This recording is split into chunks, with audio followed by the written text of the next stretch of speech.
But first, most of us have been drowning in news about coronavirus for all of 2020. Occasionally China makes headlines, and when it does, it's only over bans of Australian export products. For far too many Australians, we continue to frame this relationship with China as a juggling act between our economic interests on one hand and our alliance commitments with the United States on the other. John Howard expressed it very well in a much more benign era that Australia does not need to choose between our history or our geography.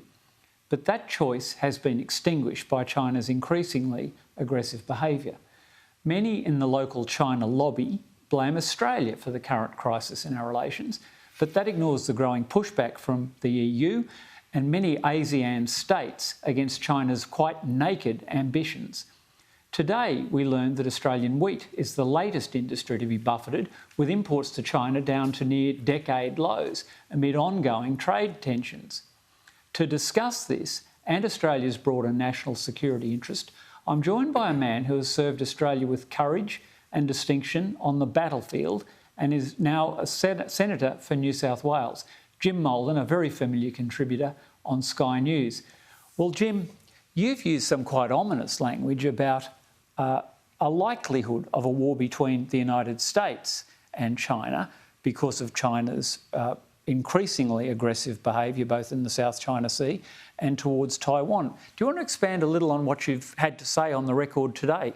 Catherine, good evening. Yes, I've spoken about this for some reason, and maybe it's associated with the grey zone conflict that we're in at the moment. But there's been a lot of attention to it in this kind of between Christmas and New Year. Yeah. Maybe it's because there's nothing else to talk about, but I reckon there's a lot to talk about. Yeah. What I've said is that war between the United States and China is not just possible, it's more likely than most people are prepared to estimate.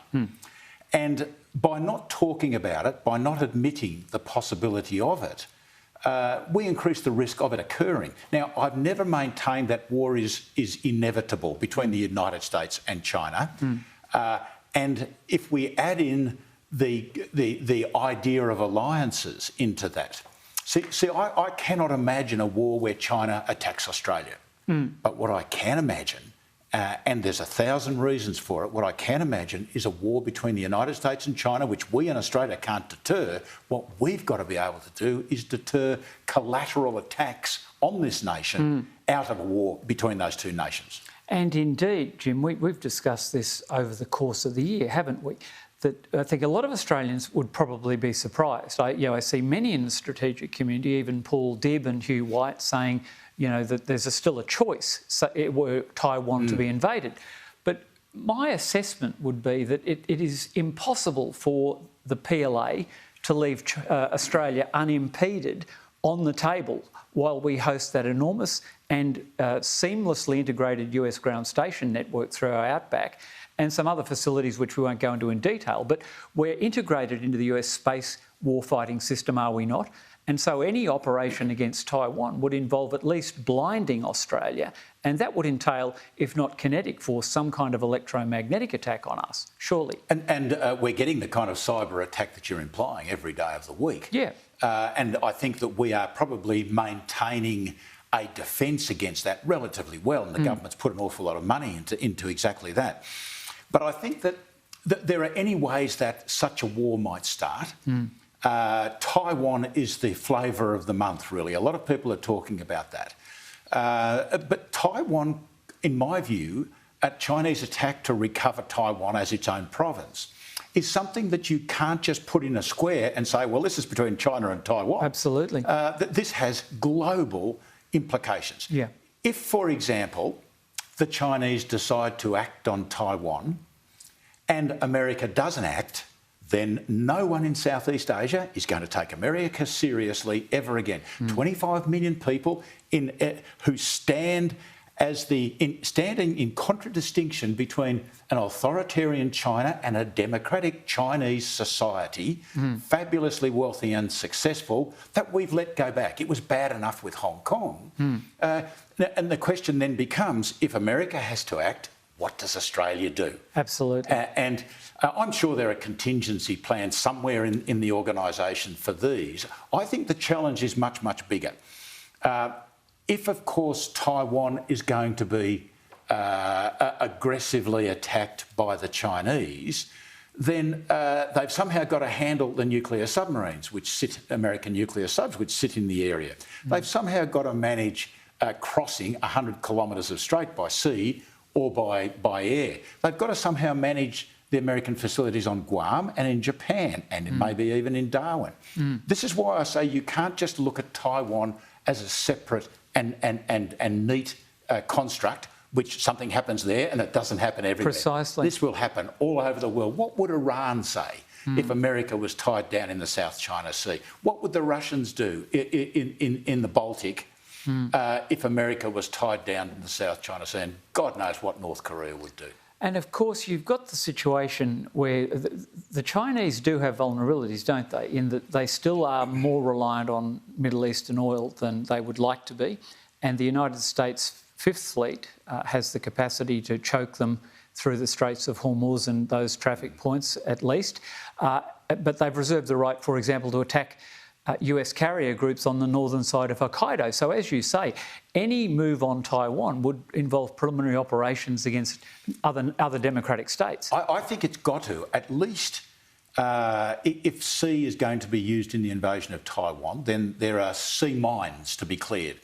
And 1,000 other things that they've got to do before they do it. But I think we could overstate the dependence on Middle East oil, because now with pipelines from Russia, pipelines from the Stans, and the reserves that I can only assume China would build up before doing anything, that may not be an initial problem.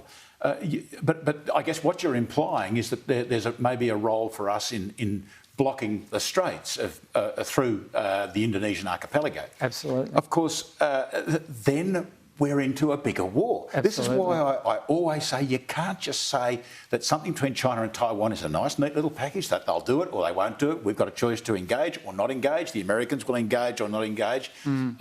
This has got potential to be enormous. And this kind of rerun of some form of appeasement is probably what prompted the Prime Minister when he launched that, what I thought was a very good strategic update on 1 July at ADFA, that enhanced our sensor strike linkages out into the maritime zone beyond Northern Australia. I thought that was an exceptional package and a good update. He referred quite intentionally, saying that there are some echoes of the 1930s. So you're not alone in this, but I might add the Minister for Defence did have something to say about this today, which is slightly at odds with you, and I'd like to just get your comment on your colleague Linda Reynolds, who spoke earlier today. Jim Molan, Senator Molan, has extensive experience. He's one of our most capable and experienced Army officers, and also now as a Senator.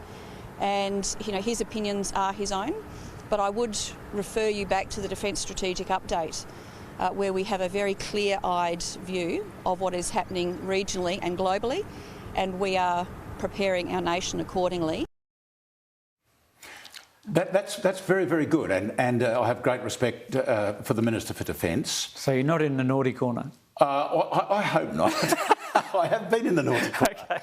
Okay. But I thought the Prime Minister's speech in launching the strategic update was fabulous. And the Minister was there also. The Minister was there, and I have the greatest respect for anyone who can get $270 billion, even if it does go over 10 years, out of the Expenditure Review Committee. Absolutely. At this time in our history has done well, and that's to Linda's credit. Absolutely. My fear is that with the fabulous speech the Prime Minister has given, I'm not too sure, I can't see where the consequences of that are flowing down into government and into the nation. And I make the point that if we spend $270 billion on the Australian Defence Force, and I believe that right now the Australian Defence Force is better than it's been for 75 years, but it's better than it's been for decades for the wars we used to fight, not for what we face in the future. I would make the statement that if we spend this $270 billion over 10 years, and anyone who thinks we've got 10 years, give me a call, I've got a bridge I want to sell them. Yeah. But at the end of that 10 years, I'd suggest that we would have an ADF which is far better than it is now, no two ways about it. It could probably win 1 or 2 significant battles. Can it win a campaign?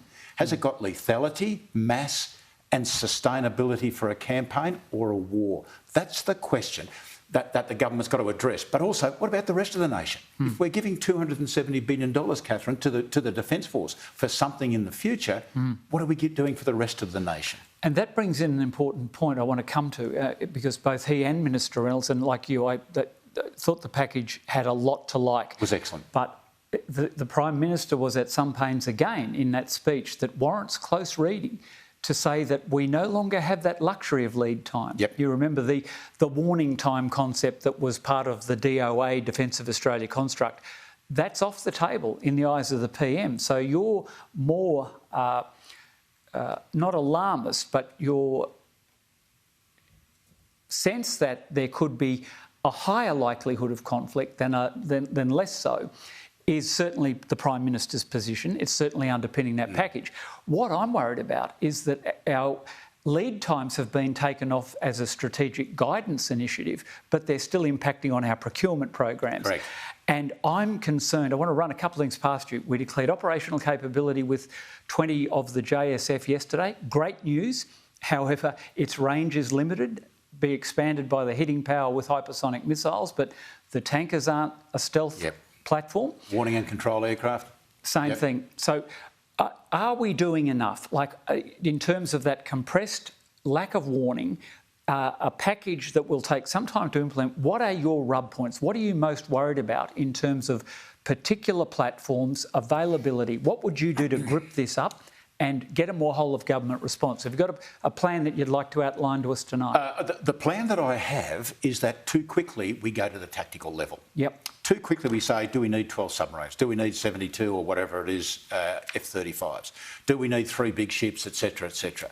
That ain't the point. The point is we could have the answer to every one of those questions if we had an overarching strategy. And we can pour money into defence, and thank God that this government has put the $270 billion in. It's fabulous and I support it entirely.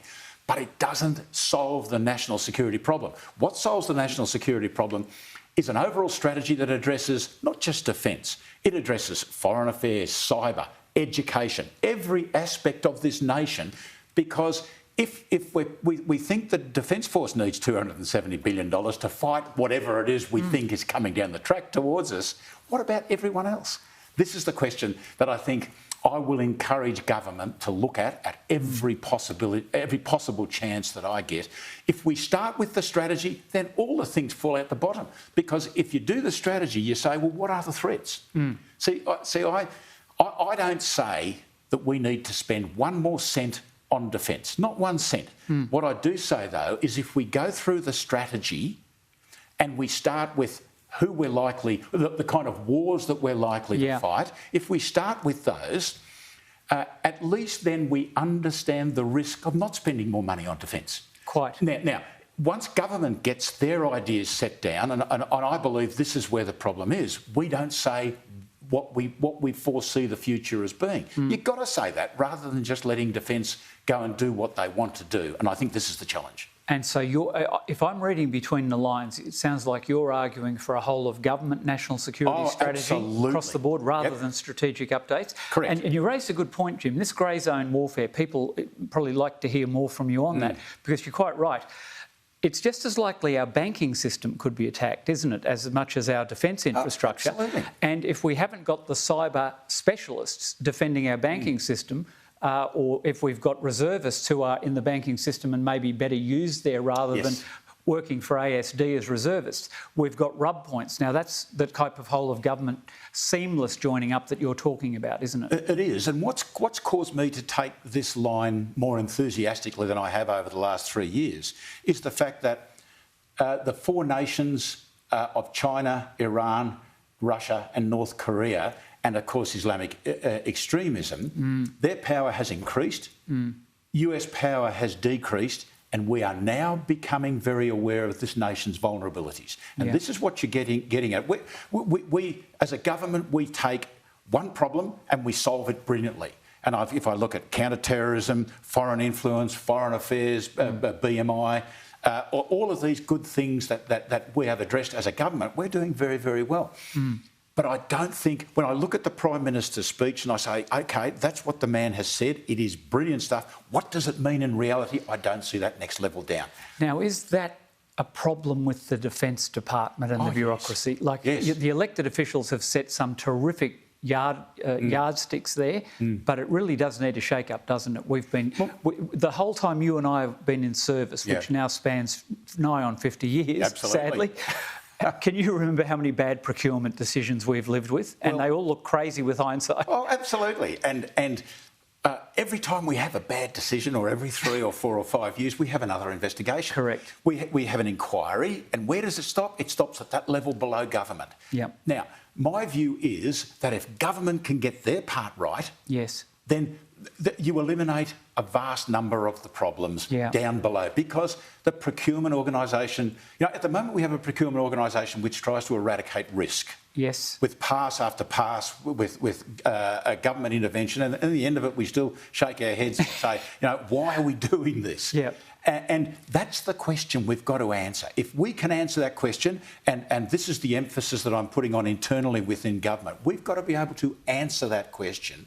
What is it that we are preparing, not the ADF, but the nation for going into the future?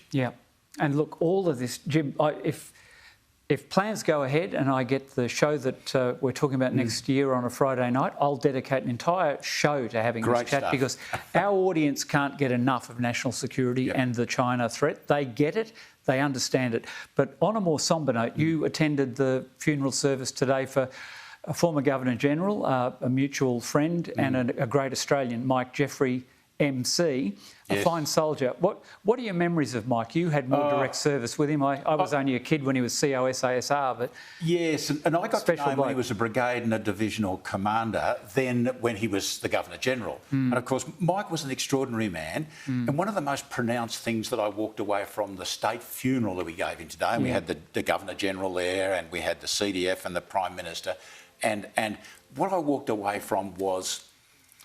what Mike Jeffery did for this country was fabulous, the service throughout his life. What struck me, though, was the family that he has left behind.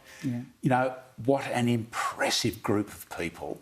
What the future leaders of our country are amongst that family. The speeches given indicate, the robustness of that family and the love within that family. And I thought, wow, that's extraordinary. Wasn't it?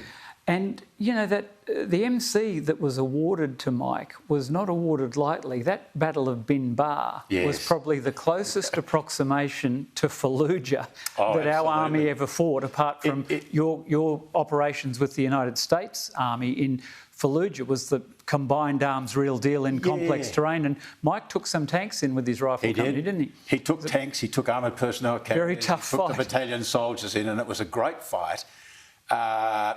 And yet I go back to, what was the strategy? Not just the strategy of the soldiers fighting the war. The strategy we've had ever since the end of the Second World War is that we will go to United States wars around the world for good reasons, justifiable reasons, and we will expect that should things go bad for us, we will get US help. That's been an excellent strategy, and it's worked brilliantly. Up to now. But for the 3 reasons I gave before, Chinese power up, American power down, and our vulnerabilities, that's got to change. Going back to Mike Jeffery, that kind of fight was the kind of tactical level thing that they could switch on or off. The next war is likely to be markedly different. If we were able, as I said to someone today, if we were able as a world to kill 17 million people in World War I, 60 to 80 million people in World War II in industrial age fighting, what could we do nowadays? What a terrifying thought. We've got to act, we've got to prepare, and so we can deter, and that's what it's all about. And what it's all about, we will continue this discussion in January on the McGregor angle. Jim, thanks for making time. Thanks, Catherine. Are you on fire duty this year, or is it looking a bit more benign? I'm going to my first RFS training night tomorrow night. Well, if it's as cool and damp as it was tonight, you might get a leave pass. It's fabulous. Well, enjoy, Anne. Love to Erin. Thank you. See you in 2021. Let's hope it's kinder to all of us. Jim, thank you so much for your time.